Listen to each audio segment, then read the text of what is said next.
잠깐, 이런 말 들어보신 적 있으신가요? 부부는 평생 한 방에서 자야 정이 붙는다. 나이 들어서 각방을 쓰면 사이가 멀어진다. 그래서 많은 분들이 각방이라는 단어만 들어도 왠지 서운하고 괜히 마음이 덜컥 내려앉습니다. 그런데요, 70을 넘기신 분들과 이야기를 나눠보면 전혀 다른 진실이 숨어 있습니다. 부부가 따로 자는 게 사랑이 식어서가 아니고 오히려 남은 노후를 더 편안하고 건강하게 보내기 위한 아주 현실적이고 따뜻한 선택이라는 사실 말입니다. 오늘 이야기는 바로 이것입니다. 나이 들수록 왜 부부에게 각방이 필요해지는가? 그리고 왜 이 선택이 부부 사이를 멀어지게 하는 것이 아니라 오히려 더 따뜻하게 만들어주는가? 지금부터 들으실 이야기는 단순히 잠자리 문제가 아닙니다. 노후의 건강과 부부관계, 그리고 삶의 품질 전체와 이어져 있는 아주 중요한 이야기입니다. 먼저 많은 분들이 느끼면서도 말하지 않는 문제부터 짚어보겠습니다. 나이가 들면 잠이라는 것이 예전 같지 않습니다. 조금만 소리가 나도 깨고 새벽에 여러 번 뒤척이게 되고 잠을 충분히 자지 못한 날은 하루 종일 기운이 빠지고 심지어 작은 일에도 마음이 예민해지죠.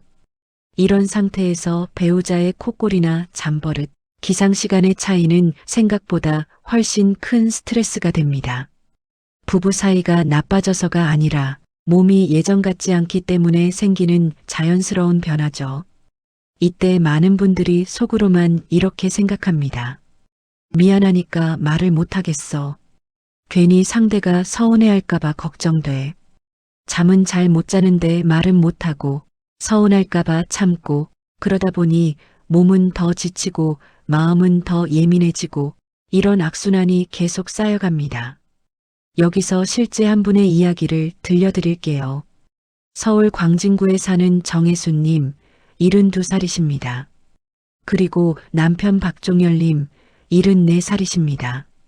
두 분은 거의 반세기를 한 방에서 함께 주무셨습니다. 그런데 몇 년 전부터 정혜수님이 아침마다 너무 피곤하고 머리가 무겁다고 하시기 시작했죠. 박종열님의 콧골이가 점점 심해지면서 새벽마다 여러 번 깨는 일이 반복됐습니다. 하지만 정혜수님은 쉽게 말을 꺼내지 못했습니다.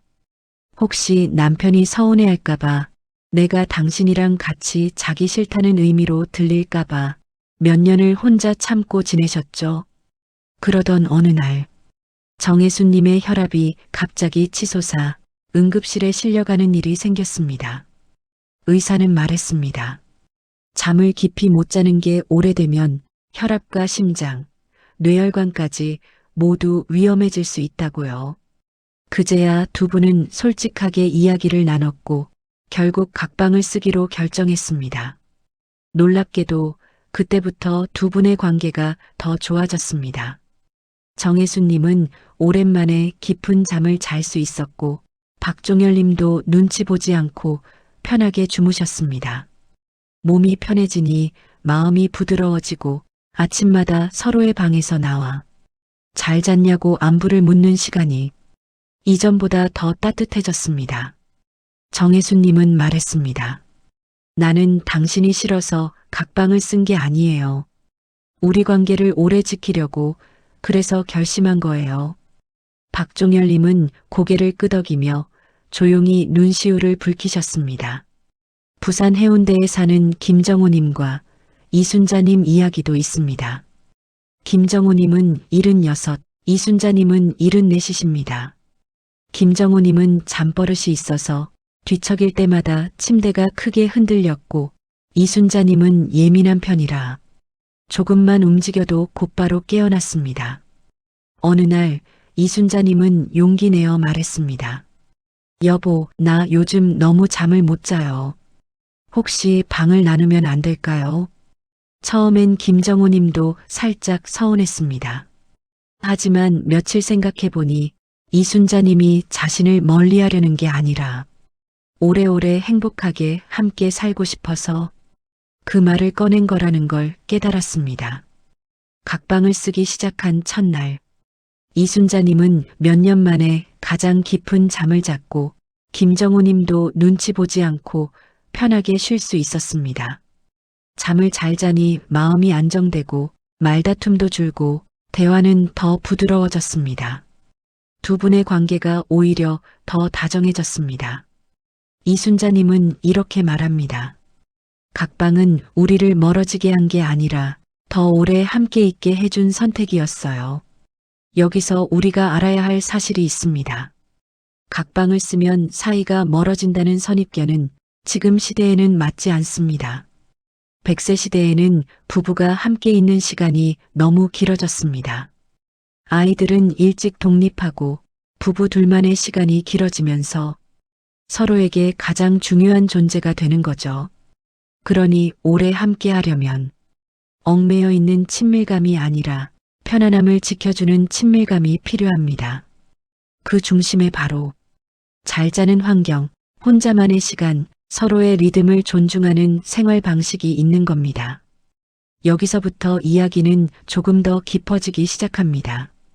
노후의 공간 구조, 소형 주택이 갖는 장점, 부부 각자의 방이 왜 필요한지에 대한 심리적 이유, 그리고 부부 퍼스트라는 새로운 노후 철학까지 다음 이야기에서 이어서 더 구체적으로 이야기 드릴게요. 앞서 말씀드린 것처럼 각방은 부부 사이가 멀어지는 선택이 아니라 오히려 더 깊은 친밀감과 건강을 지키는 현실적인 방법이 될 수 있습니다. 그렇다면 노후의 주거 환경을 실제로 어떻게 구성해야 부부가 더 편안하게 지내고 서로의 삶을 지켜줄 수 있을까요? 이제부터는 조금 더 구체적인 전략을 이야기해 보겠습니다. 먼저 알아야 할 점은 노후의 공간은 단순히 잠을 자는 장소가 아니라 삶의 리듬을 조율하는 중요한 도구라는 사실입니다. 나이가 들수록 몸과 마음의 속도가 달라지고 생활 패턴 역시 서로 다른 방향으로 흘러가기 마련입니다. 이런 차이를 인정하고 자연스럽게 받아들이는 것이 관계를 지키는 첫 번째 단계입니다. 각자의 방은 서로의 리듬을 방해하지 않으면서도 적절한 거리를 만들어주는 완충지대가 되어줍니다. 두 번째로 중요한 점은 공간의 크기보다 동선의 편안함입니다. 노후 생활에서 중요한 것은 넓이보다 몸의 부담을 줄여주는 구조입니다. 욕실이 너무 멀리 떨어져 있거나 조명이 불편하게 배치되어 있으면 매일 작은 스트레스가 쌓이게 됩니다. 부부가 각자 방을 쓰더라도 문을 열면 거실과 주방이 자연스럽게 이어지고 움직임이 부드럽게 흐르는 동선이 필요합니다. 이런 환경은 서로의 생활 속도를 존중하면서도 심리적인 거리감을 줄여줍니다. 세 번째 전략은 각자의 방에 개인적인 취향을 담는 것입니다. 나이가 들수록 혼자만의 시간은 단순한 여유가 아니라 정신적 안정의 핵심이 됩니다. 한 사람은 조용한 음악을 틀어놓고 쉬고 싶을 수 있고 다른 한 사람은 따뜻한 조명을 켜고 책을 읽고 싶을 수 있습니다. 이러한 차이를 억지로 맞추려 하면 결국 누군가에게는 피로가 쌓입니다. 각 방은 서로의 취향을 존중하는 작은 독립 공간이 되고 오히려 대화와 만남은 더 풍부해집니다. 사람은 누구나 편안하게 쉬는 자리가 있어야 마음의 온도가 내려가고 상대에게 더 따뜻해질 수 있습니다. 또 하나 기억해야 할 점은 방은 따로 쓰더라도 감정적인 연결은 생활 속에서 계속 이어져야 한다는 것입니다. 아침에 서로 얼굴을 보며 잘 잤는지 묻고 저녁 식사 후 함께 차를 마시는 시간 등을 정해두면 좋습니다. 이런 작은 루틴이 부부 사이의 정서적 닻이 되어주고 각 방이 오해로 이어지는 것을 막아줍니다.